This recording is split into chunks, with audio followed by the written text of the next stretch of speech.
Jalna drugs प्रकरणाचा तपास संथ, 2 डीलरसह 7 जणांवर पोलिसांचे लक्ष, पुढील कारवाईची प्रतीक्षा. मुख्य सूत्रधार अटकेत, तरी ड्रग्ज रॅकेटचे धागेदोरे अस्पष्ट, 7 संशयित पोलिसांच्या रडारवर.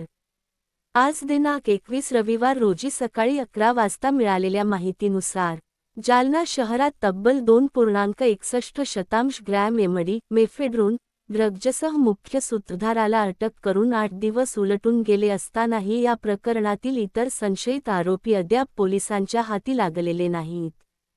या पार्श्वभूमीवर ड्रग्ज पुरवठा साखळीचा तपास नेमका कोणत्या टप्प्यावर आहे, असा प्रश्न नागरिकांकडून उपस्थित केला जात आहे.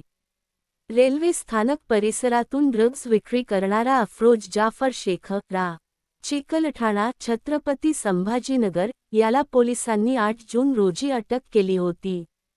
त्याच्याकडून 2.61 ग्रॅम एमडी ड्रग्ज, 4चाकी वाहन, इलेक्ट्रॉनिक वजनकाटा आणि पॅकिंगसाठी वापरले जाणारे साहित्य जप्त करण्यात आले होते.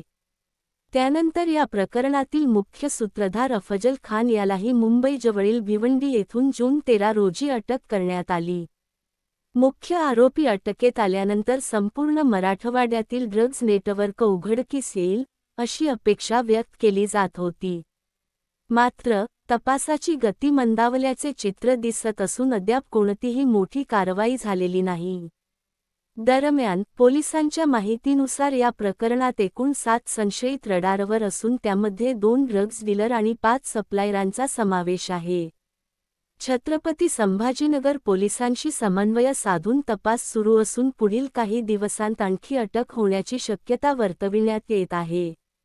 अपर पोलीस अधीक्षक विक्रम साळी यांनी सांगितले की, ड्रग्ज प्रकरणाचा तपास योग्य दिशेने सुरू असून छत्रपती संभाजीनगर पोलिसांशी समन्वय ठेवला जात आहे. 7 संशयित रडारवर असून त्यामध्ये 2 डीलर आहेत. पुढील काही दिवसांत आणखी कारवाई होईल.